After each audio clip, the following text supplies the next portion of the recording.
anak saya Bu, kalau secara fisik memang alhamdulillah sehat biasa, tapi secara mentalnya cukup terganggu semenjak ada rame-rame ini. Anak saya bingung, kenapa banyak orang, kenapa saya dibawa ke sana, kenapa saya dibawa ke sini, terus kenapa saya tidak sekolah. Saya sempat sampaikan tanggal merah nak libur, tapi dia buka HP, tidak merah ibu di HP, kenapa saya tidak sekolah, seperti itu. Keputusan tidak sekolah itu? Keputusan tidak sekolah itu semenjak keluarnya surat keputusan dari PGRI Kecamatan Baito Ibu, yang ini salah satunya siswa yang bermasalah dan menjadi saksi dikembalikan kepada orang tua masing-masing atau dikeluarkan. Izin saya tunjukkan ke kamera ya, Bu ya. Oke, ini jadi PGRI dari Kecamatan Baito ini mengirimkan langsung ke Bapak Ibu atau melalui siapa? Surat ini dikirim ke grup sekolah, ke semua, kemudian ini ditujukan ke tembusan ke Polsek Pak ya. Yes. Ke Polsek. Okay. Iya, ke kantor-kantor. Jadi di sini ada 3 poin ya. Yang pertama adalah mereka menyatakan mogok belajar untuk tingkat sekolah TK SD SMP di Kecamatan Baito gitu, mulai tanggal 21 Oktober ya Bu ya. Ya.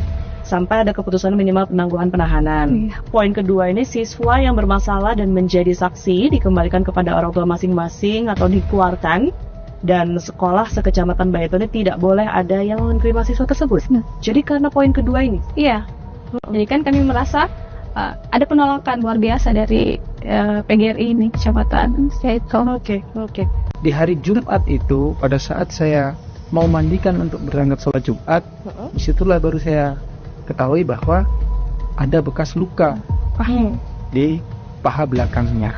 Saya duga kemungkinan besar itu bekas pukulan atau sejenisnya. Bapak pada saat itu menduga atau sang anak ini sebenarnya sudah pernah bercerita terlebih dahulu bahwa sempat mungkin dipukul dan lain sebagainya? Anak tidak pernah cerita. Nggak pernah sama sekali ya? Oke. Sampai pada akhirnya Bapak sempat tanyakan itu? Akhirnya setelah saya dapatkan itu, saya panggil ibunya. Ibunya coba tanya anakmu ini sudah dipukul orang. Tanya dengan jelas. Ibu akhirnya yang bertanya ya, didampingi Bapak juga berarti. Oke. Gimana waktu itu Bu? Kan pada waktu itu kan mandi, soal di mandi, terus karena saya desak, dia cuma menangis, dia hanya menangis, tidak bisa bicara. Saya lanjutkan pakaikan baju, kemudian saya dudukkan di atas meja di kamar, saya di depannya, saya tanyakan, kan saya panggilnya Mas ya, kembar Mas. Saya bilang, Mas, sayang enggak sama ibu? Iya, sayang ibu. Mas senang kali lihat kalau ibu sedih? Tidak. Kalau memang Mas sayang sama ibu, coba ceritakan betul-betul kenapa luka di pahanya Mas ini kenapa. Di situ dengan sambil menangis dia sampaikan, aku dipukul mamanya Alfa, Bu Supri. Iya. Kenapa kamu dipukul? Aku tidak selesai menulis. Dipukul pakai apa? Pakai sapu. Karena ini kan ada jeda 2 hari ya, baru setelah itu orang tua mengetahui. Anak saya sembunyikan, memang dia tidak sampaikan ke saya. Jadi wacana di luar yang mengatakan bahwa anak saya melapor itu tidak benar.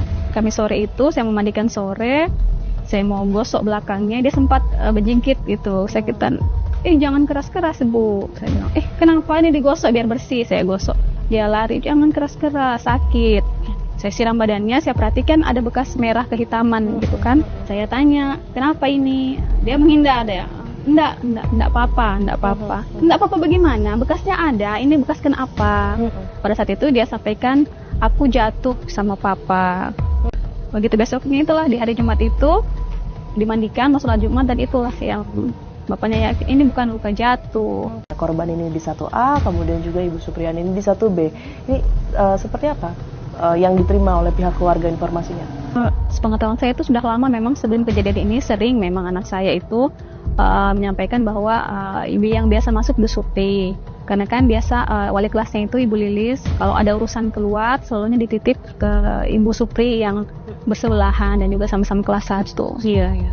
Respon keluarga seperti apa jika memang pihak sekolah begitu ya menyebutkan bahwa ternyata di hari itu Ibu Supri ini tidak masuk sama sekali, informasinya ke kelas korban gitu ya, yang ada di situ Ibu Lilis, dan itu terkonfirmasi. Bu Lilisnya juga menyebut bahwa ia mengajar di kelas 1A, tidak ada yang bermasalah juga di situ di hari itu, karena ya kalau misalnya pun ada yang bermasalah pasti satu sekolah mengetahui, sementara di hari itu tidak. Respon dari Bapak Ibu sendiri seperti apa?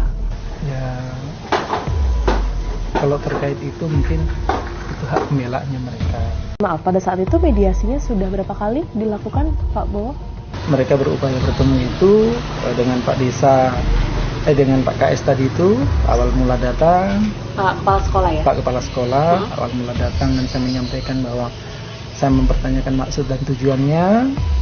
Pak KS pun menyatakan bahwa maksud dan tujuannya berkaitan dengan persoalan ini karena yang bersangkutan sudah mengakui. Jadi ada pengakuan itu? Ya. Ada. Sempat disebutkan oleh Ibu Supriani pada saat itu, apa yang mendorong dirinya melakukan itu, kekerasan itu? Permasalahan apa mungkin yang terjadi? Kami tanya dia tidak menjawab. Nggak menjawab. Hanya menangis. Cuman, Ada upaya pada saat mediasi pihak keluarga korban dari Bapak Ibu ini meminta sejumlah uang ya untuk sebagai ganti rugi seperti itu, sekitar kurang lebih 50 juta rupiah. Nah, ini konfirmasinya seperti apa? untuk diselesaikan informasi terkait itu fitnah yang sangat-sangat luar biasa. Tidak pernah kami meminta sedikit pun, bahkan pada saat ditawarkan sudah settle.